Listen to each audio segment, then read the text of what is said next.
2001, I'm on the set of Ali, which is filming in Africa. The movie's director, Michael Mann, and I seem to be getting along pretty well. That is until I made one teeny tiny mistake. We're in the motherland.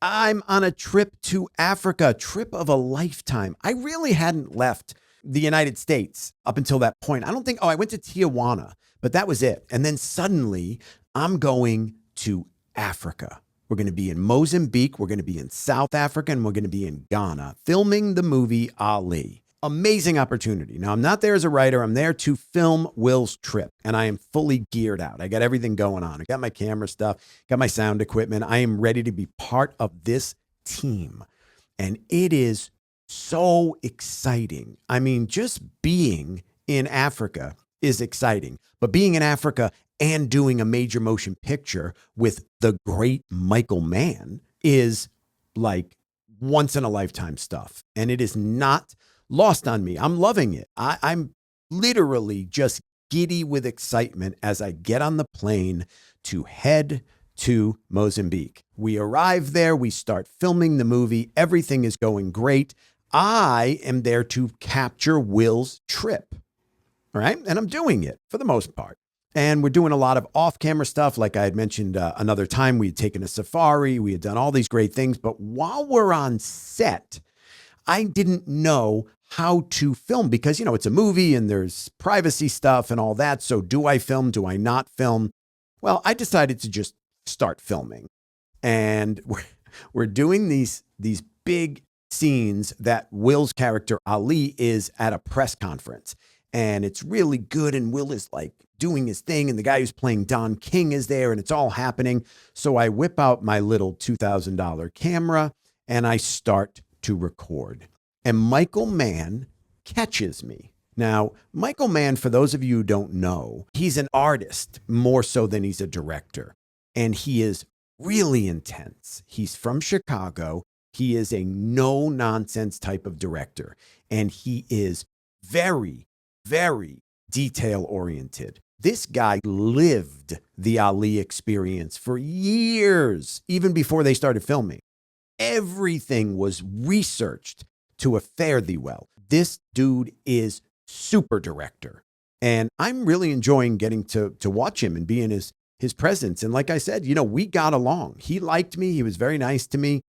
Things were going pretty well. And then we're on the set that one day when they're doing the press conference and I'm filming Will. So Michael, by the way, who, just to talk for a second about how detail oriented he is, listen to this. One night we were filming in this old arena. And I remember because there were dead snakes on the ground. We were doing an overnight shoot and there were these dead snakes kind of everywhere. It was like this abandoned arena that we were recreating the main fight, the Rumble in the Jungle, there at that arena. And it was really, really cold at night. We were doing overnight shoots. And Michael Mann was so focused and so intense that he stopped a take. Will's character was coming out of the tunnel, heading towards the ring. It was that intense scene. You know, the champ is here, that whole scene. And he's coming out of the tunnel and Michael Mann yells, "Cut." And he goes to an extra, one of the background players, a local person, and said to wardrobe, "That man's belt buckle is not of the period." Okay? He saw a dude's belt buckle from like a million feet away and noticed that it wasn't of 1974, whenever that fight was. That's how intense Michael Mann is. So let me just paint that picture for you. The dude knows what he's doing. Very, very smart and very intense. So there I am on set, you know, chewing gum, sucking on a water bottle, and I'm filming Will and I'm enjoying myself and I'm trying to get the focus right and I'm trying to be creative. Michael comes over and he says, "Hey, listen, Mike, I'm gonna have one rule for you, okay?" And I said, "Yeah, sure. No, absolutely, Michael. What do you need?" And he goes, "Don't film when I'm filming." I said, "Oh, okay."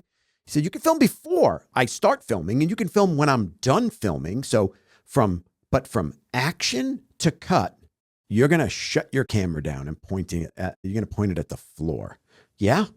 And I go, "Yeah, no, absolutely. That sounds like a plan. Love it." So I was going to respect his wishes, obviously. And then about an hour later, Will came to me and he said, "Oh, did you get that? That was really good." I said, "Oh, no, I'm sorry. I should have told you this." Michael kind of laid down the law. He said, "Whatever you do, don't film when I'm filming." So I didn't catch, what that was because I can't film. And Will goes, "Ah, okay. So you're going to listen to him?" I said, "Michael? Yeah. No, he's the director. It's his set. I should listen to him, right?"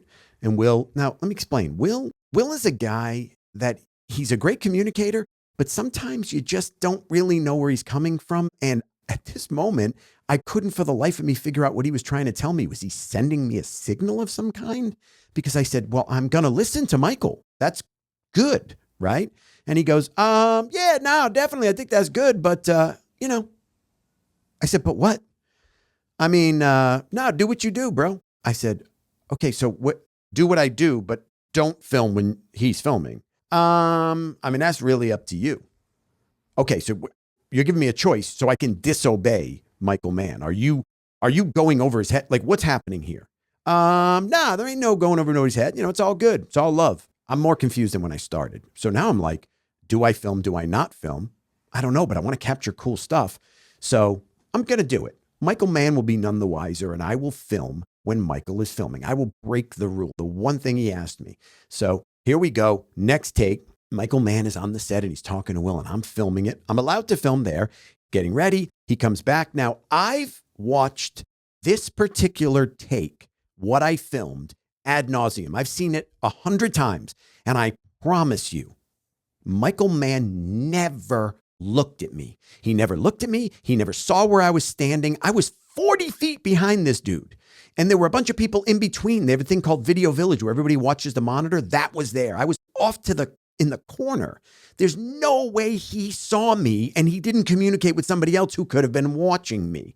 Not a shot. So he comes back around after giving Will some direction, and there I go. And when Michael starts coming around, I just lower the thing a little bit, fake him out. Very, very tricky.